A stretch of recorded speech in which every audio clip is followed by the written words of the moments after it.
Hello students. Direct से indirect बनाने के नियम हम लोग सीख रहे थे, प्रैक्टिस कर रहे थे। अभी तक इम्परेटिव सेंटेंस की एक्सरसाइज की जा चुकी है। इम्परेटिव सेंटेंस दो प्रकार से होते हैं। प्रथम टाइप की एक्सरसाइज मैंने आपको प्रैक्टिस कराया है। ये सेकंड टाइप का है। फर्स्ट सेंटेंस इसका है जिसको इनडायरेक्ट बनाना है। Ram said to me let us sing together. इसका इनडायरेक्ट बनेगा Ram proposed me to Ram proposed me या Ram suggested me that they should sing together.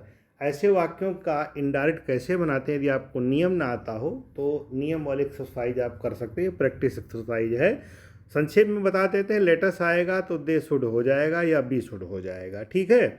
और शेड को बदलेंगे किसमें, सजेस्टेड या प्रपोज्ड में। राम ने मेरे पास सुझाव रखा या प्रस्ताव रखा कि साथ में गाना गाएं, तो क्या हुआ, Ram suggested me that they should या बी शुड सिंग टुगेदर। ये बन जाएगा आपका इनडायरेक्ट।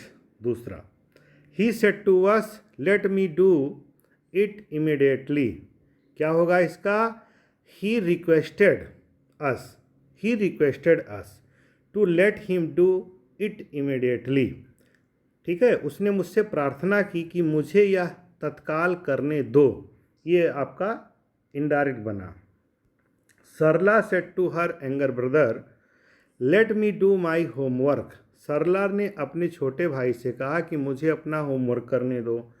तो सरला सेड टू को बदलेंगे सरला आर्डर्ड हर एंगर ब्रदर या Sarla advised her younger brother to let her do her homework. ये आपका इनडायरेक्ट बन जाएगा।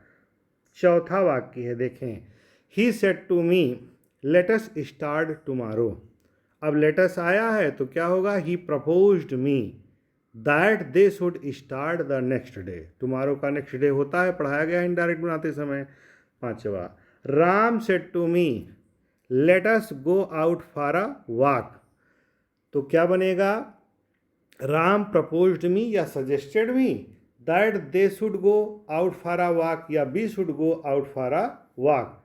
6, the cat said to rats let us start on a pilgrimage. बिल्ली ने चूहों से कहा आओ तीर्थ यात्रा पर चलें। The cat proposed the rats to rats. ऐसे कह सकते हैं, बिल्ली ने चूहों के पास प्रस्ताव रखा। क्या प्रस्ताव रखा, they should start on a pilgrimage. 7वां सेंटेंस है, the two cats cried let the case be closed. दो बिल्लियां चिल्लाईं केस बंद कर दो। द टू कैट्स क्राइड का क्राइड ही रहने दीजिए। To let the case be closed बन गया, ये टू से जुड़ गया। He said let us go there at once. He proposed that they should go there at once. ठीक है, या we should go there at once. 9th, Pramod said to me let us wait for our friends. क्या होगा, Pramod suggested me या proposed me that they should wait. Our friends का कर देंगे their friends या we should wait for our friends, ऐसे ही रहने देंगे। 10वां सेंटेंस है, the boy said to his father let me go out to play. क्या बनेगा, the boy requested his father let me go out to play. मुझे बाहर खेलने जाने दो। तो उसने रिक्वेस्ट किया है, तो क्या जाए होगा, यहाँ पर इन्वर्टेड कामा हटेगा, टू से जोड़ेंगे, to let him go out to play. 11 number का वाक्य है, the mother said let us invite some friends to our son's birthday. The mother advised या प्रपोज्ड, उसने प्रस्ताव रखा या सुझाव दिया that they should invite some friends to their son's birthday। 12वां नंबर है, she said let us go on a picnic tomorrow। क्या होगा, she proposed that we should go on a picnic tomorrow का नेक्स्ट डे कर देंगे। she said let the boy go alone if he wants to, for he is quite grown up now। क्या कह रहा है, he said let the boy go alone, बच्चे को अकेले अब जाने दो, घूमने जाने दो, अगर वो घूमने जाना चाहता है क्योंकि वो बड़ा हो गया है। तो उसने सुझाव दिया, तो सुझाव ही कर दीजिए, he advised to let the boy go alone if he wanted. Wants का वांटेड हो जाएगा, वांट्स प्रेजेंट इंडेफिनिट है, पास्ट इंडेफिनिट हो जाएगा। For he was quite grown, now का देन कर देंगे, grown up then. 14th number, Mohan said let him suffer for his mistake. क्या बनेगा?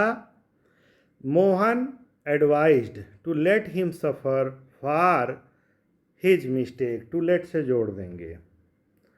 15th number, let us prepare our children to face the future challenge, said the educationist. ठीक है, क्या बनेगा? The educationist suggested, उसने सुझाव दिया, या एडवाइस दिया, और प्रपोज्ड भी लिख सकते हैं, प्रपोज्ड किया, that they should prepare our children to face, their children कर देंगे अगर दे शुड लिख रहे हैं, we should prepare our children ये सही है, to face the future challenge, भविष्य की चुनौतियों को स्वीकार करने के लिए इनको तैयार होने दो। 16वां नंबर का वाक्य student, let me pick some flowers, the child said to the gardener, gardener से बच्चे ने कहा कि मुझे कुछ फूल तोड़ लेने दीजिए। फ्लावर तोड़ने के लिए प्लक होता है, उठा लेने दीजिए, पिक होने है। तो the child requested the gardener, बच्चे ने माली से प्रार्थना किया, to let him pick some flowers, ये बन जाएगा। 17वां नंबर का सेंटेंस है आपका, the head clerk said to his companions, अपने साथियों से मुख्य लिपिक अधिकारी ने क्या कहा, लिपिक ने कहा, late the work be completed immediately. तो इसने सुझाव दिया है, ये भी कह सकते हैं, या प्रस्ताव किया है, एडवाइस किया है, जो चाहे यहाँ पर फिट बैठ रहा है। The head clerk advice to his companions, अपने साथियों को सलाह दिया, to let the work complete immediately, सभी कार्यों को जल्दी से पूरा करने दो। Mister Sinha's secretary told the client to let me see the documents if they are here. तो क्या इसका बनेगा? ये सेक्रेटरी ने अपने क्लाइंट से कहा, ठीक है, तो उसने एडवाइस दिया है, एडवाइस ही है, आर्डर क्या करेगा, आर्डर तो होता नहीं यहाँ पर। तो mister Sinha secretary advised the client, अपने क्लाइंट को, ग्राहक को उसने सुझाव दिया, to let him, to let से जोड़ेंगे, to let him see the documents if they are there, they was there, ये बनेगा। 19वां सेंटेंस है student, to let me hire you as a nurse for my poor children, said the butterfly to the quiet caterpillars. ठीक है, तो इसने request किया है, the butterfly requested to a quiet caterpillars to let her hire him as a nurse for her poor children, ये आपका जाकर के बनेगा। आखिरी सेंटेंस है, she said to us let us have some music, क्या बनेगा? She proposed us that they should have a some music. ये रहा आपका इम्परेटिव सेंटेंस। इम्परेटिव सेंटेंस के 2 प्रकार के सेंटेंस होते हैं, दोनों की एक्सरसाइज कैसे की जाए, कैसे उनका इनडायरेक्ट बनाया जाए, ये मैंने आपको यहाँ पर प्रैक्टिस कराया। इसी के आगे अगली एक्सरसाइज आएगी, वो ऑप्टेटिव आएगी, फिर एक्सक्लामेटरी की आएगी, फिर इनडायरेक्ट चैप्टर आपका ख़त्म हो जाएगा। Thanks student. यदि आप अच्छी इंग्लिश सीखना चाहते हैं तो आप ग्रामर सीखें, और ग्रामर में अच्छे से पढ़ाता हूँ।